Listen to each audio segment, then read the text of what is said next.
আসসালামু আলাইকুম আরহামতুল্লাহি বারাকাতু। আমার প্রিয় দিনী ভাই ও বোন, আজকে একটি বিষয় নিয়ে কথা বলবো। বিষয়টি হলো, আমরা শুনি সমাজে অনেক মানুষ বলে যে নিজে ভালো তো জগৎ ভালো, নিজে ভালো থাকলেই সব কিছু ভালো হয়। আসলে কি তা? কখনই না।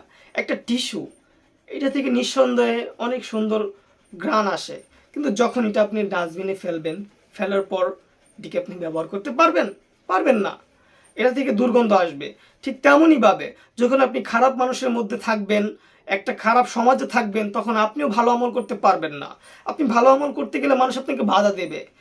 তাই নিজে ভালো থাকলে জগৎ ভালো থাকবে, এটা হতে পারে না কখনোই। আল্লাহ নবী সাল্লাল্লাহু আলাইহি সাল্লাম বলেছেন যে নিজে উত্তম কাজ করো, নিজের পরিবার পরিজন বন্ধু বান্ধবদেরকেও উত্তম কাজ করার আদেশ করো। তাদেরকে তাদেরকে গুনাহ থেকে বাঁচার জন্য বলো, নিজেও বাঁচো, তাদেরকে গুনাহ থেকে বাঁচার জন্য বলো।